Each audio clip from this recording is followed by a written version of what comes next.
Welcome back, Kwik Brain. This is the Kwik Brain podcast. I'm your host, your brain coach, Jim Kwik. And the show is about how to become more of a limitless learner, have a limitless life. And your question for today, and people are always asking about time management in our private Facebook group. And we have 6 figures of you that are in there in our app. And how do you get more out of your time? So we're going to ask this question is, what can anyone do to triple their time manage capacity? And I'm honored to have on the show again, an amazing guest. It's Ed Mylett. He's an entrepreneur, a philanthropist, podcast host. He's a keynote speaker. He's incredible, coaches like the most amazing celebrities and athletes, best-selling author. And by the way, the podcast is incredible. Had the opportunity to be a guest there. And he wrote a book called Max Out Your Life. And he has a brand new book, which I recommend everybody puts into their speed reading, to read list. And that's The Power of One More. Welcome to the show, Ed. Great to be back with you, brother. And I cannot imagine a place I'd rather be than to spend a few minutes with you. So thank you. Yeah, I appreciate that. Now we spend time together socially and at events and get to share the stage with you. And, you are just such a powerhouse. When people see you, you're always the top rated speaker at these events of 10, 20, 30, 50,000 individuals there. And I'm usually, right there in the front row. So I appreciate you. And you've had so much success, and people see online, planes and islands and all that. The question I wanted to have with you is about time management, and this idea in your new book about, what can people do to triple their time managed capacity? I got to tell you, you've hit on maybe the one thing that's changed my life the last 25 years, which is the concept of time and bending and manipulating time. So here's the truth. The idea of a 24-hour day is so antiquated and ridiculous that we still measure time in 24-hour increments as a day. Is so terrible for people and their productivity. This concept has obviously got some crap to do hundreds of years ago about when the moon and we go around the sun and the moon and all that other stuff. But there's no electricity. There were no cars. There was no internet. There was no television. It's insane that some guy 250 years ago had a 24-hour day, and I do today with Google, with a smartphone. It's ridiculous. And so yet so many people obliviously are walking around their lives. I had to go 24 hours. That's one day. And so I thought about this years ago. I'm not that talented. I'm not the smartest guy. I'm not Jim Kwik, although I'm working on his technology to improve my brain. How do I move ahead? I got to change time. And so now a day for me, I run mini days. A day is from 6 a.m. to noon. That's a day. We've all had that morning in our life, Jim, where we go, I got more done this morning than I got done in 2 weeks. Well, then why can't that be all the time? Because of the way we measure time. So now, by the way, I have some days, you have 24-hour days where you're like, today's a relaxation day. No problem whatsoever. So I may have one of those days. But 6 a.m. to noon is a day. And in that day, I'm trying to get the fun, the spirituality, the productivity, the business things done, the fitness things done, family, in that window of time that most people blow 24 hours to get done. And then around noon, the clock goes off in my head and it's day 2. And what's powerful about that is now I'm measuring time. So now I'm looking back at my last day, just like people do at the end of their day when they're climbing into bed. What did I do? What did I not do? What am I grateful for? What efforts do I need to double and triple? What did I miss? What's on my list? Day 2 is noon to 6 p.m. That's a day. Again, fitness, faith, spirituality, business, money, whatever it might be. Some days it's just fun, but that's a day, right? And then the third day is 6 p.m. to midnight. Same thing all over again. It's the 3 days. Now I'm getting 21 days a week and you're getting 7. Stack that up over a month. Stack that up over a year. Stack that up over a decade. Whose life is going to be richer in every single measurable way? The person who's changed and manipulated time. There's one other little kicker there. By the way, you do this for a month or two, this little clock will start going off, I'm telling you, at noon, where you go, okay, that was a day, and you recalibrate. Most people, once a year, they take accountability. Really great, productive people, maybe it's once a month. Some people, it's once a week on Sundays. The most productive people every evening take inventory. How about superhuman people? Noon, 6 p.m., and here's what starts to happen. You will change your life. But one other factor happens. The way the world treats you changes because now your time is more valuable and precious because it's more scarce. See, diamonds are worth more than paper because it's more scarce. And now the way the world responds to you is very different because there's this scarcity. There's this value to your time that didn't exist before when you were running the same schedule as everybody else in your life. So you may have hit on single-handedly, other than me building my identity and my confidence, the number one thing that has shifted my productivity, happiness, fitness, every area of my life for the last 25 years.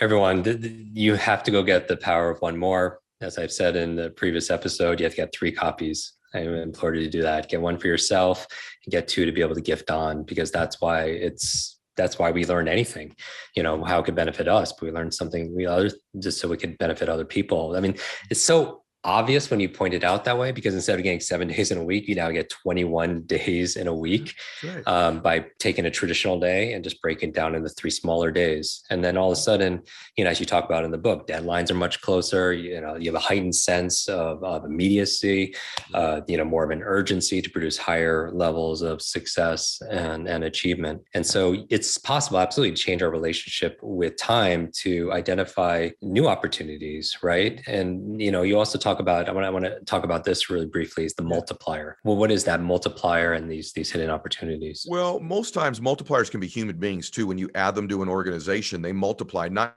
just what they bring to the table, but they're a catalyst that changes everything around them. And again, using this example I used in the last show, but it's just one everybody's familiar with. Tom Brady, if you're a sports fan, he goes to the Tampa Bay Buccaneers. So obviously he's changed that team by his presence, but he was a multiplier. He changed the work ethic of the team, the way they manage time, their belief systems, their expectations, their standards, and people want to gravitate. So Leonard Fournette joined the team, Antonio Brown, Rob Gronkowski, other players are added to the team because he's there. He's multiplied his presence by being this way. So when you take someone who changes time and they multiply things, that's a complete game changer. I'll say one more thing, brother. I just want to get this in, and this is just for me and you, because I haven't talked to you about it. As you know, my dad's decision to get sober was a multiplier for my family. It changed us forever. And about 2 weeks ago, after I saw you in Florida, I just want to share this with the entire audience. This is just for me and you, but everyone gets to hear it. I woke up in tears because that decision, I'm not talking to you if my dad doesn't get sober. He's changed my family forever. And I woke my wife up. I said, babe, Christiana. She goes, yeah, what? I said, someone helped daddy. I'm 51 years old, bro. This never occurred to me. And she said, what, honey? I said, someone helped my dad. In some quiet moment in a coffee shop or a dark room in the lowest place of my father's life, some other precious human being whom I don't know helped my dad, changed his life. And I said, babe, is that mind-blowing? And I said, here's what's most mind-blowing. What qualified them to help my dad? Their mess. The fact that they had made a life of their own that was a mess. They were also a drug addict. They were also an alcoholic. The things they were most ashamed of, most embarrassed by, the darkest moments of that person's lives. Little did they know when they were doing all these things they were so ashamed of. Their mess was qualifying them for that moment in that quiet place to change my father's life, to change my dad's life, to change my life. This person's mess is what qualified them. And so often in our lives, we think, well, sure, Tom Brady's a multiplier. Of course he is, but not me. I've made mistakes. I've had a bankruptcy. I had a relationship fail. I'm not successful yet. Me? Yes, you. Your very humanity, the things you're most embarrassed by, the things that are the most that you wish you could change about you, are the very things that qualify you to change other people's lives when you connect with them. Your mess becomes your message. Your test is your testimony. And this is amazing to me, brother, that I'm 51 and I just figured out the other night, it wasn't just my dad. Someone helped him. And this flawed person, whoever they were with all their flaws, changed millions of people's lives because of what I've been able to do in my life because my dad made that decision with the help of that person. I thought I would just share that about the multiplier. Thank you. Yeah. Thank you. That we all have the potential to be a multiplier, in somebody else's life by showing up for them, especially now, and I'm curious because, in the last 24 months plus, if people have maybe had more mess in their lives, you are a student of success. Do you find in self-reflection that there's maybe a new belief or a new behavior or a new routine or habit that that you've added in the past year or two that has enhanced your life and helped you to max out more? Yeah, there's several. And I know this isn't probably appropriate for the show, but I'll just give you what it really is for me. I've gotten much more quiet. What that 2 years gave the gift for me is like, wow, there's some beautiful moments in quiet and solitude and some alone time. And the world's moving so fast all the time. It's so fast. To take time and slow down and reflect, for me, it's meditation and prayer of what matters to me. When I pray and I meditate, I actually do it on my knees. And people think, why do you do that? It just makes me feel small. And it makes me grateful for the bigness of life, the bigness of the universe, the bigness of what our opportunities are. And so for me, it's reflection and slowing down. And this one thing, brother, I met Wayne Dyer when I was very young. If everyone doesn't know who Wayne Dyer is, they should look him up. I know you know who Wayne is. And when I met him, he said, Ed, you're going to change the world. And I'm sure he said this to lots of other people, Jim. But he said, and then you've got a great voice and you've got a mind. And I just think there's things about you. And he goes, and none of that's why you're going to change the world. And I said, well, why am I? And he goes, because your heart is so dedicated to serving people. Your intentions are so good. And he said, would you do me a favor for the next rest of your life? And I was 30. I said, yes, Dwayne. He said, never link your self-confidence to your ability all the time. Link it to your intent. And I said, you know what? I do know that about me. I do want to serve. And he said, if you're always linking it to your ability, you're going to be chasing that tail all your life. Link it to your intentions, Ed. Get confidence in your intent. Get certainty in your intent to serve. And I got to be honest with you, before we do a podcast like this, I'm on stage in front of 40,000 people. I walk into a business meeting. I always remind myself of my intent, and I almost get this superhuman confidence because I do know I intend to serve. And so that reconnection with my intentions has been a major habit change for me the last 2 years, that reminder. So much wisdom in this book.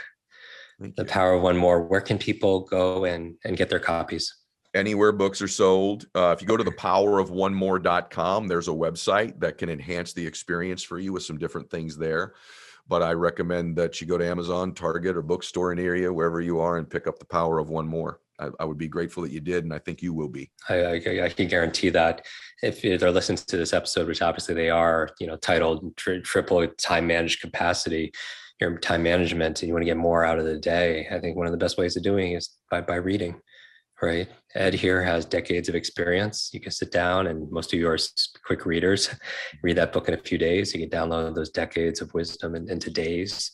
And that's a wonderful way, with technology, and we have immediate access to information, unfeathered access, and maybe we want to look into. And I'm curious who's listening right now is willing to try having these 3 days in one day to do a 21-day week with me. And so I would challenge everybody, to take do one more thing, right?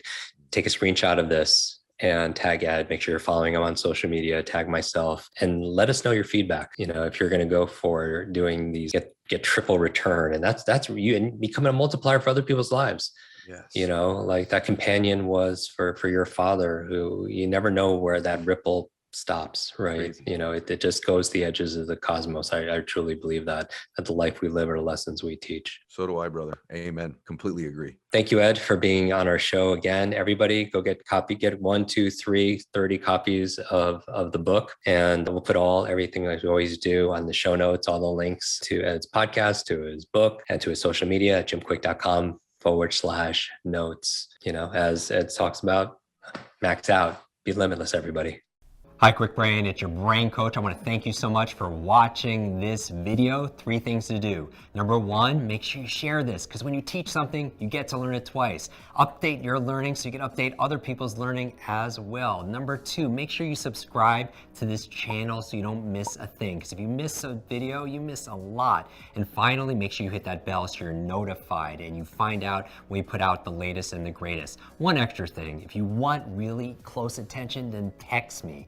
Here is my phone number, 310-299-9362. Did you remember that number? 310-299-9362. Shoot me a text and we'll stay in touch. Ask me your burning question. And I wish your days be full of lots of life, lots of love, lots of laughter, and always lots of learning. I'll see you in our next video.